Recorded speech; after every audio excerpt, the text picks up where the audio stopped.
Good day, mate. On this episode, we're in the Australian outback, and hang on, I can't do accents. What am I talking about? This isn't Australia, still Kansas, and we're not out back. We're actually out front of the garage. And we're back. Slight battery issue there. Okay, like I said, we are out front of the garage, and we're trying to get ready for hopefully our last pour until the porches, which is the upper portion of the wall and the floor. And so to get ready for the floor, we are trying to get our what do you call it, front of the garage set, so that, oh, hang on, sorry, wrong way, there we go. Front of the garage set so that we can get where the garage slab will someday meet the approach slab, and I want them to overlap a little so that they have some the approach slab has some bearing on the actual footing. And so to get that done, what I've came up with, again, educated guess here, excuse me, what I've come up with is to put a 2x6 and run it flush to the ICF block on both sides, right at the bottom. So this is my bucking that will stay in place. It has the dovetailed, this is a 2x6 that we cut at an angle and then dovetailed it to where this inside edge actually flares out. So when the concrete poured, it will hold that on. And that goes all the way down to, that is the inside edge is the finish height of the concrete. So I put Proseco, which is a liquid flashing, put Proseco underneath this thing before we poured this, and I couldn't get to all of it because the this 2x6 and 2x4 were there. And then when I took out the styrofoam, I got to the rest of it yesterday and just liquid flashed the bottom of that. That'll just help keep that from soaking up moisture over time. It still should be pretty decent just because this is treated and this is Advantech, and Advantech, you know, does not soak up water very well at all. So that's good. And then the Proseco should keep it from soaking up any, is my goal. If at some point I have to cut that out in 10 years and replace the bottom edge of it, then we'll just deal with that at that point. Okay, what next? Okay, so the 2x6 then goes all the way across and is level, screwed down to the fox blocks of the lower wall. And I'll go ahead and put some kickers back here just to help hold the concrete and make sure that doesn't push. I took the rebar, and every other rebar, there's one, then there's the every other, and then there's one. And so I took every other rebar and bent it over and pointed it out so that it will tie in to the approach apron. And then all of these, when I get the grading done, will point that way, bend them that way into the garage slab. And then what I'll probably do is come back and, I already have a hole there. Look at that. Run another piece in to all of the every other spaces, and just have a piece of rebar running in so that when that pours, it'll stick out. And that'll give us something even a little bit more to tie the approach slab to. Okay, so then what I did is these two right here are 2x4s. So they only go down part way. Let's see if I can do this. Come on, come back up. Nope, wrong way. Okay, so concrete will flow underneath there, and that will create a shelf for me. Whoa, here we go. That'll create a shelf, yeah, like this. So it'll go down and over, and then I'll be able to pour the approach slab onto that shelf and give me, you know, a place where those will actually support each other more than just the rebar sticking out. This will be tapered from this edge out to here. It's probably about a 1/2 inch down right here, so that you get that slope right at your garage door, so that the water, you know, runs off really fast right there. So when they get ready to finish this, they'll just hold it down 1/2 inch here and then smooth it back into the mouth of the garage door. Again, I did Prosco on this side. That stuff's still a little sticky. Did Prosco on this side, and then I was just playing with it and seeing how it will work when I go on around. I gotta fill like cracks like this with spray foam, just so that the Prosco it's not made for big gaps like that. So I'll spray this with spray foam, knock it off flat like that with the oscillating saw, the zip zip, and then Prosco over the top of that. And I'll do that probably all the way across this face, just so that that is completely sealed. I might not go all the way across this face. I don't know. That's a lot of Prosco. This stuff's definitely not cheap.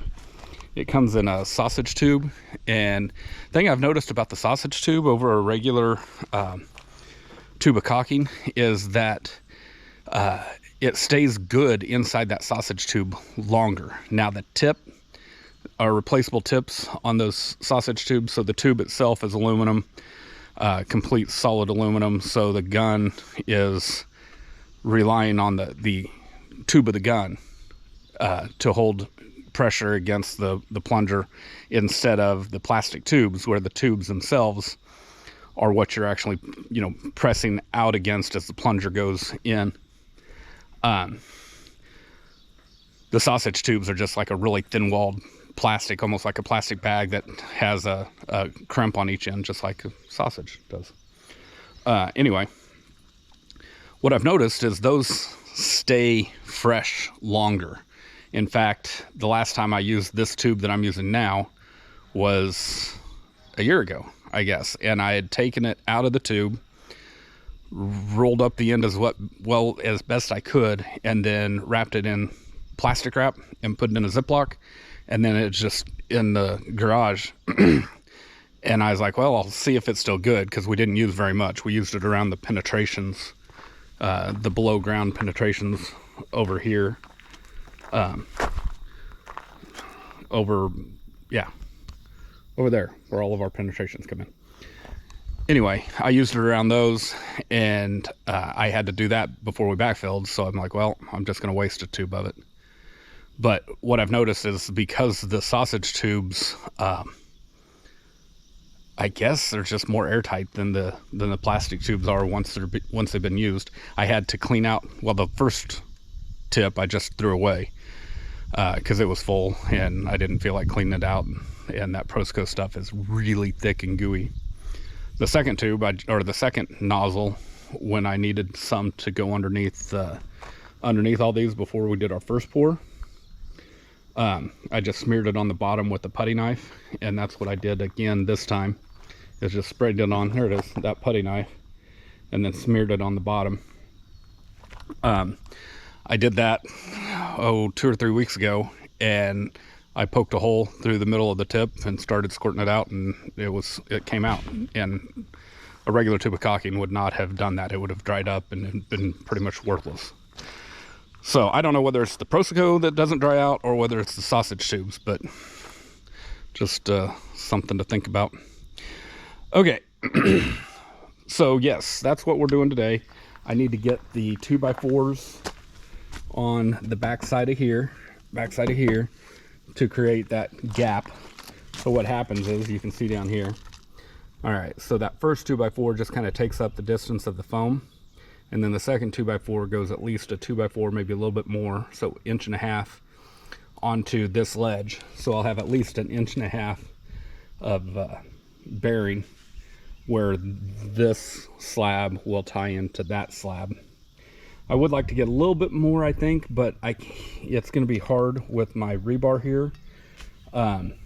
So we're just going to deal with having 1.5 inches. All of this will then be backfilled and compacted, and we're not going to pour straight away. We're going to wait for quite a while before we actually do the approach apron. Give that time to settle. And I tell you, this shale dirt that we're on here, it packs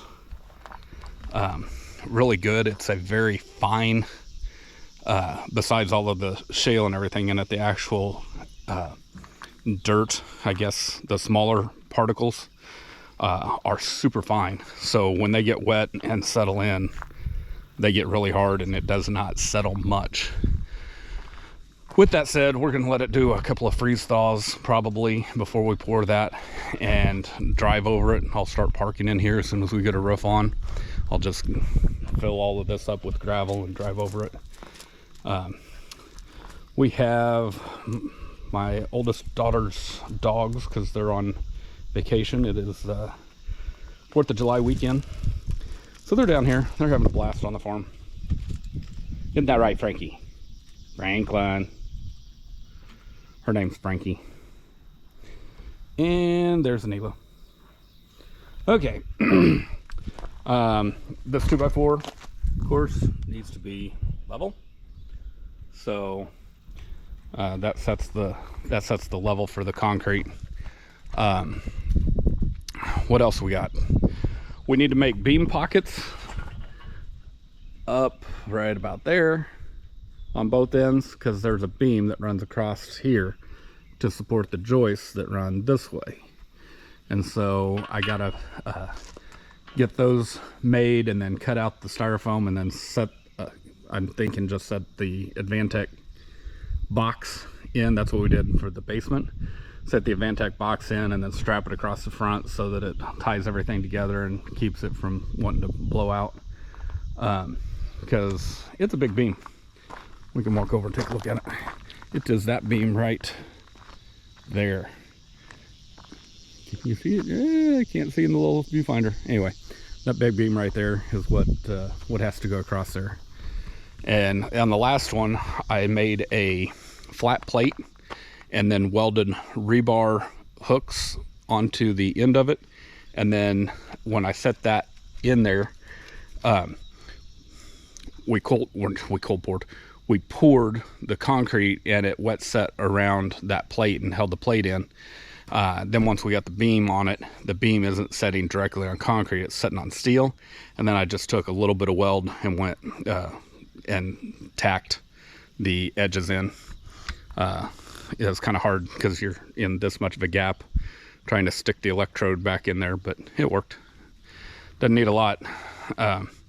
Most of the time in regular construction, they just take nails, beat a nail in and wrap it around the beam, and that's all they use to hold the beam.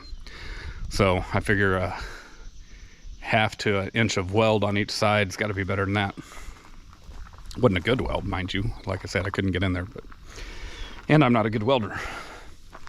That is what we have planned for today. So here we go. See you.